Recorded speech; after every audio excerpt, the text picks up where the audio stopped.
Huwag kang gaganon-ganon, sir. No, I don't like that. Parang friendship tayo, hindi tayo friendship. Okay. I want to make sure na wala nang tumatanggap ng below minimum. Yun po very important to me. Meron pa rin po. Meron pa rin. Oo, meron pa rin po. Mr. Altenco, meron pa rin daw tumatanggap ng below minimum? I think meron pong So pagkakamali. dapat more than 13,000. 14, opo. Kaya may pagkakamali po si Ginong Alvarez sa kanyang statement sapagkat 14,091 na po ang lahat ng tinutukoy niya. Per month, 40,000. 14091, Mr. Senator. So, nakarang mga hearing kung saan tayo po'y nakatanggap ng reklamo mula sa mga empleyado ng PAGCOR at ang reklamong yon ay nakatuon sa hindi makatarungang sahod at benepisyo. And that is the reason why we're here again today. And during the last hearing, I was promised by Mr. Alejandro Tenco, the chairman and CEO of PAGCOR, na he will deal with it. And today, he will give us an update as to the status of that complaint by PAGCOR employees, where a lot of them are not receiving the proper wages below minimum, as a matter of fact. So, Mr. Tenco, nasaan na po tayo? Nangako kayo sa amin na mababayar na po sila ng tama at retroactive pa po ang gagawin ninyo. Ano na pong status? Magandang umaga po, Senator Tulfo, gayon din po sa nanditong kasama kong nasa panel at gayon din po sa lahat ng mga pag-Korean na nandito ngayon. Good morning po sa inyo. Doon po sa mga napagkasunduan at pinakiusap niyo po nung nakaraang hearing nung February 1, amin pong pinangako sa inyo sa pamamagitan po ng inyong pakiusap, Senator Tulfo, na i-implement po ng PAGCOR on February 15 yung pong pagkakaloob ng retro pay. Tulad po ng ipinangako namin, Senator Tulfo, noong February 15, tinanggap po ng mga empleyado ang dalawang component doon sa kanilang payslip. Ang una po ay ang bago nilang basic pay na naayon po sa approved CPCS program na ilinabas po ng GCG noong January 31. So that is the first component. Yung second component po ay ang kanilang naging retroactive pay, 27 months po, from October 2021 up to December 31, 2023. Yung po ay 27 months at that, Senator, was the second component of their payslip. Ngayon, itatanong po ng karamihan, ano nangyari sa January 1 to January 31? Senator, himingi po kami hanggang sa katapusan ng buwan ng Febrero para po magkaroon lang po ng period of reconciliation. Hiningi po ito ng HR group nang makita po yung meron po bang naging absences, meron po bang naging leave, meron naging... So yung 1 month po, yun ang natitirang utang ng PAGCOR sa mga empleyado, yung retro pay. And by the end of this month, they will see again in their pay slips 2 components again. One, their new basic pay for the end of the month, and the second component will be kung meron silang naging sa reconciliation, may lumabas bang hindi sila pumasok ng ilang araw between October 2021 up to December 31, 2024. Okay, thank you. So in short, ongoing na po yung ginagawa niyong adjustment. Naibigay na po, sir. Naibigay na. Nun din po Okay, gusto ko lang po ipa-confirm sa mga empleyado nandito. Chairman ng PAGSEA, si Mr. Oscar Alvarez. Is it true, Mr. Alvarez? Thank you po, Mr. Chairman. Ako ay nagpapasalamat po kay Chairman Altenco at naibigay na at maraming pag-Korean po ang nagpapasalamat sa nangyari dahil sa tagal-tagal ng panahon ay natanggap nila yung retroactive. Pero po, aside from that, siyempre may mga ano pa rin na parang yung job grade 7 down, parang nabawasan pa sila sa kanilang sahod. At yun namang job grade 9, kasi bakante po yung job grade 8, parang break even lang po kami. So hindi po siya tumaas talaga ng todo. At pangalawa, Kasi ang gusto ko wala mangyari, Mr. Alvarez, I want to make sure na wala nang tumatanggap ng below minimum. Yun po very important to me. meron pa rin po. Meron pa rin. Oh, meron pa rin po. Mr. Altenco, meron pa rin daw tumatanggap ng below minimum? Ganito po, Senator. Sa pagkakaalam ko po, wala na. Pero, meron po tayong kailangang gawing appeal sa GCG dun po sa tinutukoy ni Ginoong Alvarez. Bakit po kailangan pa mag-appeal? Nasa batas natin, dapat wala nang... Hindi po, Matakot wala below po minimum minimum. wage. May binabanggit po si Ginoong Alvarez na yung pong job grade 2 to 7, Senator, yung po ay nagkaroon ng tinamaan po dahil yung job grade 2 to 7 na lumabas po yung ATI ng GCG, nandito po at makukumpirma kay Chairman Marius, na yung po ang iaapela ng PAGCOR. Doon po sa ATI naman nila, nakalagay yon, Senator Tulfo, na everything is subject to validation. Sorry sir, I don't want to be very technical here Yes. para mas madali maintindihan natin lahat. Yes, sir. Umpisahan natin doon sa wala na dapat na empleyado ng PAGCOR na tumatanggap ng below minimum wage. Sa pagkakalam, Sabi niyo po wala. Sabi Wala niya meron. Ano pong mga pwesto yon o position sa pagkakalam niyo, Mr. Alvarez, na mga empleyado, kasamahan mo na tumatanggap pa rin ng below minimum wage? Karamihan po ng mga tumatanggap po ng below minimum, karamihan po ng empleyado ng PAGCOR. Because sila pa yung nasa laylayan. Kaya nga Yata po, sino-sino po ang mga pwesto ng department ng unit? Mga ano po, mga security, internal security po. Kasi nasa mga job grade Kasi pag 5 sinabi sila. natin below minimum wage, that's below 570 per day. Opo. Kasi ganito po. Sir, sorry sir. Okay. Ano-ano po mga pangalan?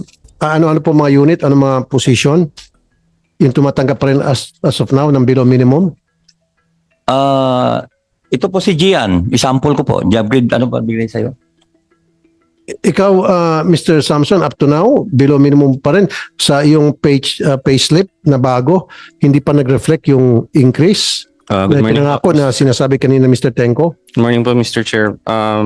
Bali po, sa akin po, from basic salary po na 10,598.98, ang basic salary ko po ngayon is 22,288 So na po. hindi na po below minimum So wage yung yan. basic salary ko po okay na po. Okay na. Sige po. Opo. Bali, based from basic. Okay na sir. Sir, pag-usapan lang natin yung Opo. minimum wage. Then, sir, Sir, sorry. So, sino-sino po? Okay na po yun, sir. Kasi sa akin po, 20,000. sir, wala ka na nga po. Okay, Pero sir, excuse me. Okay na po yun. 20,000 basic. Sino-sino pa yung mga unit na hindi? Eh, Excuse me. Oo. Excuse me. Let me finish here para mapabilis tayo. Kasi sir, ayoko yung nangyari dati. Taas ka ng kamay, taas, left, right, left, right, left, right. So, nagawa na natin ang paraan na ikaw hindi na below minimum wage. Kasi 20,000 a month, basic pa lamang, hindi na po yan below minimum wage, right? So therefore, stop ka na muna. Mamaya na lang kung kakailanganin, pag may sinabi sila, ika-counter nyo. For now, okay ka na. Ano-ano mga unit, ano-ano mga posisyon ang below minimum wage pa rin tinatanggap? Number 1 po yung mga driver po. Driver, saang O, unit po security ito? guard, Driver, security guard, o tsaka yung internal security, internal, okay. yung mga nasa yung utility, Okay. hindi ko po masabi lahat, pero karamihan po sa kanila yung Ito sasabi mo na sa laylayan. sa lalayan po. Okay, driver, security, internal security, utility. Mga ilan po sila? Marami po yan. Kasi sila po yung backbone po ng PAGCOR na nagtatrabaho. So, below minimum, ibig sabihin below 570.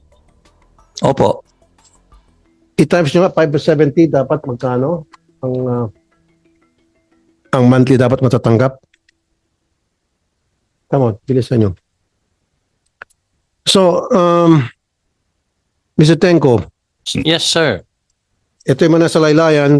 I agree with Mr. Alvarez. Sila yung backbone ng operations ng PAGCOR. dapat sila inaalagaan ng maayos, driver, security guard, internal security guard, utility. Bakit hanggang ngayon below minimum? Senator, we followed the table that GCG gave us, and I think meron pong So pagkakamali. dapat more than 13,000. 14, opo. Kaya may pagkakamali po si Ginong Alvarez sa kanyang statement sapagkat 14,091 na po ang lahat ng tinutukoy niya. Per 14,000. month, 14091, Mr. Senator. So 14,000, magkano pong pinakamababang sweldo ngayon? 14, ang basic po ngayon na pinakamababa sa PAGCOR, Mr. Senator, is 14,091. Okay, so ibig sabihin, hindi na to below Hindi minimum. po below minimum. Kaya gusto ko pong itanong, Mr. Senator, kay Ginong Alvarez, ano yung tinutukoy niyang below minimum? 14,091 na po ang pinakamababa ngayon, Mr. Alvarez. Okay, sandali po. Okay, Mr. Alvarez, so ikaw, Mr. Samson, mukhang malungkot ka pa rin. 20,000 above minimum ka na. Kasi kanina malungkot ka pa rin, gusto mo pa tumaas ng kamay. So, doon na muna tayo mag-consider sa 14,000. Okay ka sa 20,000, right? Okay. Mr. Alvarez, 14,091, which is Kasi nasa po, minimum. nag-submit po ako sa inyo ng tinatanggap namin salary. Yung sa basic salary, pangalawa yung tinatawag na allowances. Nangyari po, tinanggal po nila ang allowances namin. So lumalabas, Sir, ang gusto ko lang mangyari dito na yung basic salary dapat hindi bababa sa 13,680. Kung ang basic salary ng bawat empleyado ng PAGCO, yung binabanggit ninyo ay 14,091, nasa minimum na po yun. Ang ilalakad na lang natin, sana magkaroon ng increase. Dapat hindi nakapeg na 14,000 forever. So dapat, you have to make sure, wag kang gaganon-ganon, sir. No, I don't like that. Parang friendship tayo, hindi tayo friendship. Okay. Dapat, every year, magkakaroon ng evaluation ng mga empleyado at yung magandang performance ng mga empleyado, bigyan ng increase. They deserve an increase. Especially itong mga driver, security guard, internal security, utility. Di ba? Kasi itong mga nasa loob ng casino, kuminsan sila nakakatanggap ng mga tip and all. So dapat itong mga driver na hindi naman nakakatanggap to ng tip mula sa mga players, taasan natin mga sweldo nila. Senator, automatic po dun sa linabas ng GCG, every 3 years po, may automatic increase po. Hindi na po subject sa evaluation yon. Basta wala lang pong problemang administratibo, automatic po every 3 years dahil pinagpapahalagahan po ng gobyerno yung tenure. Every 3 years po, Opo. that's a lot of bull. Kasi nga po, di ba sila, ilang taon na nagtatrabaho, 10 years, 12 years, 15 years, nakapeg pa rin doon sa below minimum kung hindi pa natin napag-usapan ngayon. Hindi So, po, dito po sa bago, Senator, na sa bago. ATI, doon po sa linakad ninyo, dito po sa ATI ngayon, na bago, na linabas ng GCG, standardization na po sa government, every 3 years na po, Mr. Senator, ang automatic increase. Yun ang gusto kong mangyari. Dapat every year po, lahat ng empleyado ay ina-evaluate ng kanilang mga supervisor at sinasabit po sa mas nakakataas. At yung mga gumagawa ng mabuti, dapat i-consider yung bibigyan ng pay increase. Yung mga gumagawa ng problema, may mga memo, sabit, yung siguro pwedeng i-hold. Am I right, GCG? Tama po, Your Honor. Although sinabi na every 3 years, so yung automatic increase, in between those times, pwede naman nun silang... Pwede rin. Yes po. Lalo na kung nakita talagang well-performing yung isang empleyado, Yes po. pwedeng hindi nahintayin yung 1 year, pwedeng on the spot. Di ba? Depende po sa policy ng GOCC po. Correct. So ano po yung inaprubahan yung pay scale rate, GCG, para sa mga empleyado ng PAGCOR, sir? Yung tinatawag na pay scale rate. Opo, in for accordance with each the... employee for every unit. Opo, in accordance with Executive Order number 150 po, which established the compensation and position classification system, meron na pong mga standardized pay scales for GOCCs po. Okay. So okay na tayo dun sa... Yes, sir. Mr. Alvarez. pwede ho ba ako makahingi ng copy niyang sinasabi niyang CPCS rate? Kasi ang tagal na namin nire-request. Even sa GCG, nag-request ako niyan. Pero hanggang ngayon, hindi pa rin ako binibigyan ng copy. Para magkaroon naman kami ng comparison. At pangalawa, may tatanong din ako kay Chairman na GCG Chairman Corpus. Kung doon sa binigay nila, hindi ba kami allowed na mabigyan man lang ng step increment kasi lahat po kami, lalo na po itong wala po kaming step increment. Ibig sabihin, pare-parehas kami, luma ka o bago ka, pare-parehas kayo magsisimula sa step 1. Yun po ang problema namin ngayon. Wala po siyang seniority. Walang seniority. Walang Secretary of Tenure. Yeah, Mr. Corpus. Yung pong CPCS rates nasa website po ng GCG. Pwede po nilang i-access kung gusto nila. Nasa website daw po, Mr. Alvarez. Tapos yung step increment po na sinasabi. Na-check nyo na po, Mr. Alvarez, yung website nila. Hindi pa kasi iniisip ko kung ano ba nakalagay dyan. Hindi, kasi kung nasa website, sir, pwede mang pumuntahan yun. Opo. Maliban na lang kung binubolan tayo nito, pakicheck nga sa website kung nandoon on the spot. Tingnan mo kung nandoon sa website. Kasi kung nandoon sa website, then titingnan nyo lang po doon sa website. At kapag nakita nyo na hindi sapat at mali-mali, then pwede ulit kayo bumalik sa amin. So, sir, okay. go Mr. ahead. Chairman, ako pa humingi ng tawad. Minsan, nakakalimutan ko pa mag-address sa inyo bilang Mr. Chairman. No, okay lang po yes, sir. Doesn't matter to me. Go ahead po, Mr. Corpus. May tab po tungkol sa CPCS sa GCG website po. Ano po? Sige, pakibanggit na lang. Ano pong pangalang website nyo? gcg.gov.ph po. gcg.com.ph.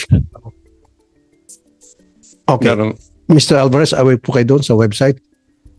Aware po ako na mayroong pong ganun. Kaso nga lang, hindi ko malaman, wala akong comparison kung talagang yun ang binigay ng Hindi, ganito nga, kapag sir. So, you check that website first. Pag-aralan niyo po yung mga nilalaman yan, kausapin niyo po yung mga member ninyo. Kung sa tingin ninyo, mayroong mga pagkukulang doon, may mga hindi tama doon, then you come back to us and then we'll call another hearing again. Salamat po, Mr. Chairman. Gagawin ko po yun. Thank you, Mr. Alvarez. Now, let's